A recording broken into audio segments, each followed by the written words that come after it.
கோயம்புத்தூர் மாவட்டம் கரும்புக்கடை பூங்கா நகர் மஸ்ஜிதுல் இக்லாஸ் பள்ளிவாசலிருந்து பேசுகிறேன்.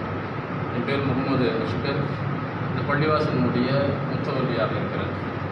இன்றைக்கு மகரிப் தொழுகையின் போது நானும் பள்ளிவாசலினுடைய மகாசபை உறுப்பினராக இருக்கக்கூடிய அன்பு சகோதரர் அப்துல் அஜீஸ் அவர்களும் பள்ளிக்கு எதிரே இருக்கக்கூடிய கட்டிடத்தில் மொட்டை மாடியில் போய் நாங்கள் பிறை தென்படுகிறதா என்கிறத பார்த்தோம்.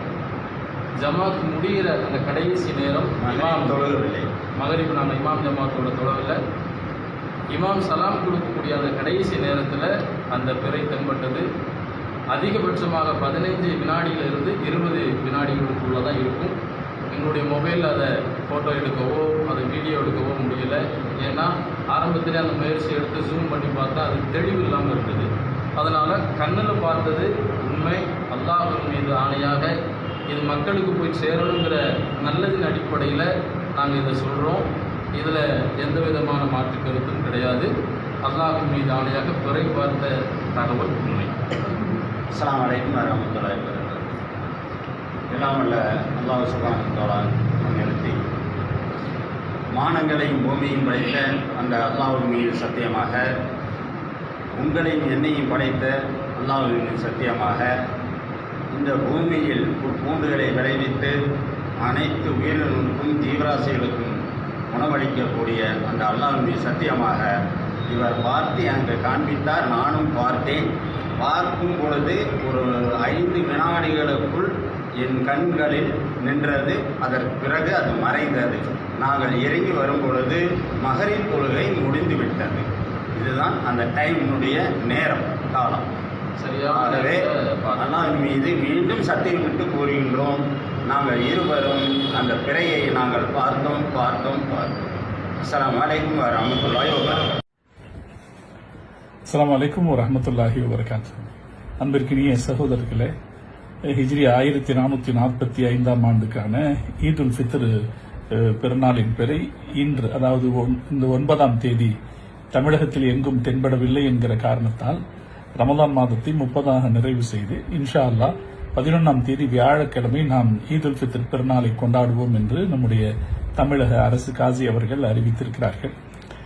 வழக்கம் போலவே இரவின் தொடக்கத்திலிருந்து இன்ஷா அல்லாஹ் இனி நேரம் செல்ல புது வீடியோக்கள் வெளிவரும். அந்த வகையில் ஒரு வீடியோ கோவை கரும்புக்கடை பகுதியிலிருந்து வந்திருக்கிற செய்தி கிடைத்தது. இது யாரும் இதில் குழப்பமடைய வேண்டியதில்லை. இந்த நபர்கள் ஏற்றுக்கொள்ள தகுந்தவர்கள் அல்ல. கோயமுத்தூர் மக்களே இவர்களை ஏற்றுக்கொள்ள மாட்டார்கள். கரும்புக்கடையில் இருப்பவர்களை கூட இவர்கள் ஏற்றுக்கொள்ள மாட்டார்கள். ஏனென்றால் இவர்கள் ஒரு பள்ளிவாசல் வைத்திருக்கிறார். இந்த பள்ளிவாசல் இவர்கள் எந்த ஜமாத்துக்கும் சாராதது என்று வைத்திருக்கிற ஒரு பள்ளிவாசல். அது தங்களுக்கு ஒரு தனி இஸ்லாமாக நினைத்துக் கொண்டிருப்பவர்கள். இதில் இருக்கிற ஒரு பணக்காரர், அவர் தன்னை நபி என்று சொல்லிக் கொள்ளவில்லை, அவ்வளவுதான். தனக்கு என்று ஒரு தனி இஸ்லாம் இருப்பது போல பேசக்கூடியவர் தான். அதனால் இவரை யாரும் இங்கு பொருட்படுத்த மாட்டார்கள். இந்த விஷயத்தில் யாரும் குழப்பத்திற்கு ஆளாக வேண்டாம் என்று நான் கேட்டுக்கொள்கிறேன். தொடர்ந்து பலரும் தொலைபேசியில் தொடர்பு கொள்வதன் காரணத்தினாலே நான் இதை ஒரு வீடியோவாக பதிவு செய்வது பொருத்தம் என்கிற காரணத்தால் பதிவு செய்திருக்கிறேன். இது போன்ற எந்த குழப்பத்திற்கும் நாம் ஆளாக வேண்டாம். நம்முடைய காசியார் அவர்களுக்கு மிக சரியான தெளிவுகள் கிடைக்கிற போது அதற்கேற்ற அறிவிப்பை அவர்கள் வெளியிடுவார்கள். இத்தகைய குழப்பவாதிகளுக்கு எப்போதும் நாம் எந்த வகையிலும் இடம் கொடுத்து விட வேண்டாம் என்று நான் கேட்டுக்கொள்கிறேன். சில ஜமாத்துகள், சில முஸ்லிம் பெயர் தாங்கிய ஜமாத்துகள் இதற்காகவே காத்திருக்கிறார்கள். அவர்களுக்கு ஏதாவது ஒரு செய்தி வேண்டும், அதை வைத்து அவர்கள் அறிவிப்பு செய்வார்கள். அஹ்லு சுன்னத் வல் ஜமாத்தினரான நாம் இது விஷயத்தில் எந்த குழப்பத்திற்கும் ஆளாக வேண்டாம் என்று நான் மீண்டும் ஒரு முறை கேட்டுக்கொள்கிறேன். இன்ஷா அல்லாஹ் நமது பெருநாளை நாம் நிச்சயமான வகையில் உரிய வழியில் சந்தோஷமாக நாம் இன்ஷா அல்லாஹ் வியாழக்கிழமை இந்த பெருநாளை நாம் சிறப்பாக கொண்டாடுவோம். அல்லாஹ் தௌஃபீக் செய்தல் புரிவானாக. அஸ்ஸலாமு அலைக்கும் வரஹ்மத்துல்லாஹி வபரகாத்துஹு.